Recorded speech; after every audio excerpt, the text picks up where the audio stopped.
राधे राधे दोस्तों, स्वागत है आपका मेरे चैनल आशीर्वाद अपनों का। मैं लेके आई हूँ शिक्षाप्रद कहानी के तहत कहानी महाकाल का चक्र भाग 2। तो आइए कहानी की तरफ बढ़ते हैं।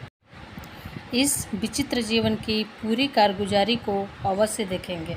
आगे चलकर एक नदी मिली। उसी नदी में एक बड़ी नाव आ रही थी। उसमें करीब 300 आदमी बैठे थे। जब वह नाव बीच धारा में पहुंची तभी काला सांप नदी में कूद पड़ा और नाव की सीध में तैर चला। तैरते तैरते सांप नाव के पास पहुंच गया और कूदकर नाव में जा गिरा। सारे लोग डर के मारे सांप की ओर से हटकर दूसरी ओर भागे। एक तरफ वजन के कारण नाव पलटी खा गई। सभी डूबकर मर गए। वह सांप पुनः किनारे लौट गया और लोट मारने लगा। सम्राट ने सोचा, अजब लीला है। लोट मारते मारते अब की बार वह एक वृद्ध ज्योतिषी बन गया।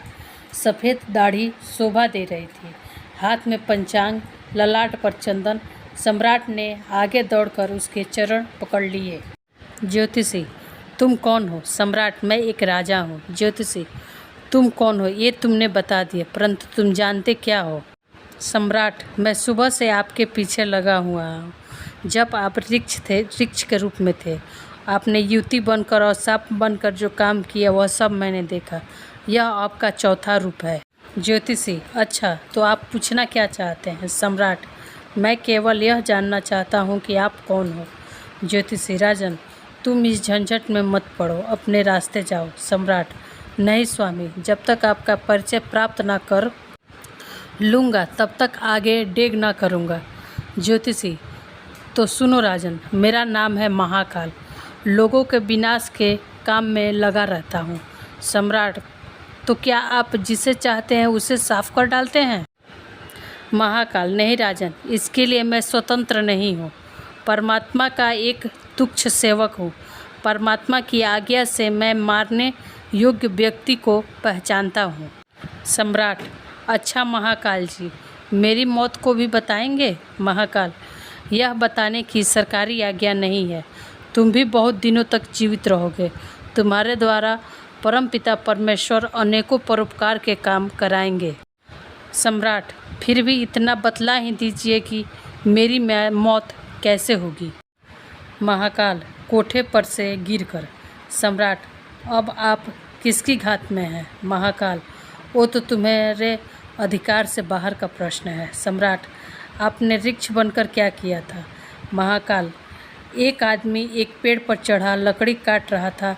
उसको पेड़ से गिराने के लिए मैं वृक्ष बन गया था और पेड़ पर चढ़ गया था, उसे गिराकर मारा था। सम्राट, आप विविध प्रकार के रूप क्यों बनाते हैं? महाकाल, जिसकी मौत जिस रूप में लिखी है उसे मैं उसी बहाने से मारता हूँ। सम्राट, क्या कोई आपके काल चक्र से बचा भी है? महाकाल, कोई कोई जोगी बच गए। परब्रह्मा की ओट चक्र चलती काल की पड़ी न सर पर चोट। सम्राट, क्या करने से मौत नहीं आती? महाकाल, परमात्मा की शरणागति से परमात्मा अपने भक्त को काल अपने हाथ से ले लेते हैं, फिर उस पर मेरा कोई अधिकार नहीं रह जाता। सम्राट, आपको यह आज का किस्सा यदि किसी को सुनाऊं तो क्या वह सुनेगा? महाकाल, राजन, लोग प्रेम के किस्से लिखते पढ़ते हैं, दिल बहलाव की कहानियां सुनते हैं। जिन कहानियों से दिमाग को खुराक मिलती है उन कहानियों को ये नहीं सुनते। सम्राट, सुनेंगे भी तो उसे गप मानेंगे। महाकाल, कहेंगे ऐसा कि हो ही नहीं सकता। यह उनकी विचित्रता ही समझो। सम्राट, मैं आपको प्रणाम करता हूँ। आपके दर्शन से यह उपदेश मिला कि काल और ईश्वर को कभी नहीं भूलना चाहिए। तो ये था दोस्तों शिक्षाप्रद कहानी के तहत महाकाल के चक्र का अंतिम भाग। मैं उम्मीद करती हूँ आपको ये कहानी अच्छी लगी होगी। अगर अच्छी लगी हो तो इस वीडियो को लाइक कीजिए, दोस्तों के साथ शेयर कीजिए और कमेंट कीजिए। तब तक के लिए धन्यवाद। राधे राधे।